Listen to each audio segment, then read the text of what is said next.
Hello everyone, welcome to webisode channel of Sri Guru Sudhendra College Bhatkal.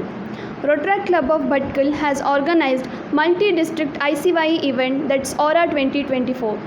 Today we have Dr. N. Amog with us from Nagasandra, Bengaluru, RI District 3192. So sir, ನಿಮ್ಮ experience ಹೇಗಿತ್ತು ಈ ಇವೆಂಟಲ್ಲಿ?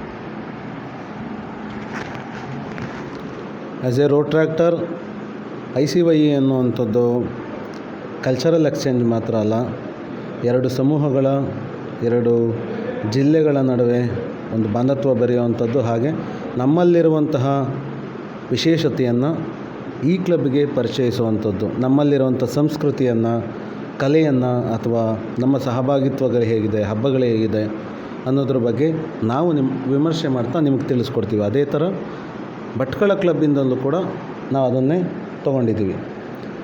3 ದಿನಗಳ ಕಾಲ ನಾವೇನು ICYE ಅನ್ನೋದನ್ನು ನೋಡಿದ್ದೀವಿ. Just ಬಂದು ಹೋಗೋದಕ್ಕೆ ಫಾರ್ಮಲ್ ಫಂಕ್ಷನ್ ಅಂತ ಇದಿರಲಿಲ್ಲ. ಒಂದು ಬಾಂಧತ್ವ ಇತ್ತು.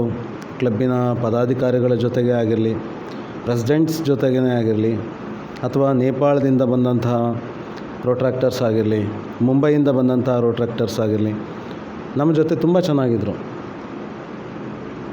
2 ಬಣಗಳು ಸೇರಿದ್ರೆ ಒಂದು ಕಾನ್ಫ್ಲಿಕ್ಟ್ ಆಗುತ್ತೆ ಅಂತ ಹೇಳ್ತಾರೆ, ಒಂದು ಗಲಾಟೆ ಆಗುತ್ತೆ, ಮಿಸ್ಮ್ಯಾಚ್ ಆಗುತ್ತೆ, ಥಾಟ್ಸ್ ಬೆರೆಯೋದಿಲ್ಲ ಅಂತಾರೆ. ಆದರೆ ನಾವು ಮತ್ತು ಮುಂಬೈನವರು ಒಂದೇ ರೂಮ್ನಲ್ಲಿದ್ವಿ. ನಾವು ರೂಮ್ ಶೇರ್ ಮಾಡಿದ್ದೀವಿ. ಅವರು 2 ಹುಡುಗರು, 2 ಹುಡುಗರು ಮತ್ತು ನಾವಿಬ್ಬರು ಹುಡುಗರು. ಸೊ ನಮಗೆ ಗೊತ್ತು, ವೇವ್ ಲೆಂತ್ ಮ್ಯಾಚ್ ಆಗದೆ ಇದ್ದರೂ ನಾವು ಮನಸ್ಸಿನಿಂದ ಮಾತಾಡೋದ್ರಿಂದ ಅವ್ರಿಗೂ ಮುಟ್ಟುತ್ತೆ, ಅವರು ಅವ್ರ ಥಾಟ್ಸ್ ಎಕ್ಸ್ಚೇಂಜ್ ಮಾಡ್ಕೋತಾರೆ. ಹಾಗಾಗಿ ಯೂತ್ಸ್ ಎಂಪವರ್ಮೆಂಟ್ಗೆ ರೋಟ್ರಾಕ್ಟ್ ಆಗಿರಲಿ, ರೋಟ್ರಿ ಆಗಿರಲಿ, ಇಂಟ್ರ್ಯಾಕ್ಟ್ ಆಗಿರಲಿ, ICYE ಅನ್ನೋಂಥದ್ದನ್ನ ತಂದು ತುಂಬಾ ಒಳ್ಳೆ ಕೆಲಸ ಮಾಡಿದೆ. ಆ ICYEಯಿಂದ ಈಗಲೂ ಕೂಡ ತುಂಬ ಜಿಲ್ಲೆಗಳಲ್ಲಿರುವಂಥ ಕಲ್ಚರಲ್ ಎಕ್ಸ್ಪೆಡಿಷನ್ ಕಾಣಿಸ್ತಾ ಇದೆ ಕಣ್ಣಿಗೆ. ನಶಿಸಿ ಹೋಗಿರುವಂಥವೇ ಜಾಸ್ತಿ. ಮಹಾರಾಷ್ಟ್ರ ತುಂಬ ದೊಡ್ಡ ಸ್ಟೇಟಾಗಿ ಹೊರಹೊಮ್ಮಿದೆ. ಸೊ ಹಾಗಾಗಿ ಅಲ್ಲಿಂದ ಮಾತ್ರ ಜನಗಳು ಗೊತ್ತಿರುತ್ತೆ. ಡೆಲ್ಲಿ ರಾಜಧಾನಿ, ಅಲ್ಲಿಂದ ಮಾತ್ರ ಜನಗಳು ಗೊತ್ತಿರುತ್ತೆ. ತೆಲಂಗಾಣ ಹೀರೋಗಳಿರ್ತಾರೆ, ಅವರಿರ್ತಾರೆ, ಇವರಿರ್ತಾರೆ, ಅಲ್ಲಿಂದ ಮಾತ್ರ ಗೊತ್ತಿರುತ್ತೆ. ಕರ್ನಾಟಕ ಅಂತ ಬಂದಾಗ ಮೂಗು ಮುರಿಯೋರೇ ಜಾಸ್ತಿ. ಆದರೆ ಕನ್ನಡತನ ಉಳಿಸ್ಕೊಂಡು ಸಾಂಸ್ಕೃತಿಕ ಬದುಕನ್ನು ಕಟ್ಕೊಂಡು ಅದರ ನಿಟ್ಟಿನಲ್ಲಿ ರೋಟ್ರಾಕ್ಟರ್ಸ್ ವರ್ಕ್ ಮಾಡಿ ಅದರ ಎಕ್ಸ್ಚೇಂಜ್ ಮಾಡೋದಿದೆಯಲ್ಲ, ಅದು ತುಂಬಾ ಉಪಯೋಗಕಾರಿ ಹಾಗೂ ಬೇಕಾಗಿದೆ. ಈಗ ಪ್ರೆಸೆಂಟ್ ಫಾರಿನ್ದೇನೇ ಇದ್ದರೂ ಕೂಡ ನಾವು ಅಡಾಪ್ಟ್ ಮಾಡ್ಕೋತೀವಿ. ಹೊರಗಡೆ ದೇಶದ ಹಾವಭಾವಗಳನ್ನ ಹೀಗೆ ನಾವು ಬಿಹೇವ್ ಮಾಡಬೇಕು, ಫಾರ್ಮ್ಯಾಲಿಟಿ ಹೀಗೇ ಇರಬೇಕು, ನಾವು ಇದೇ ಥರ ಸೈನ್ ಮಾಡಬೇಕು, ಇದೇ ಥರ ಕೂತ್ಕೋಬೇಕು. ಸ್ಟೇಜ್ ಕಲ್ಚರ್ ಅಂದರೆ ಇದೇ ಥರ ಇರುತ್ತೆ.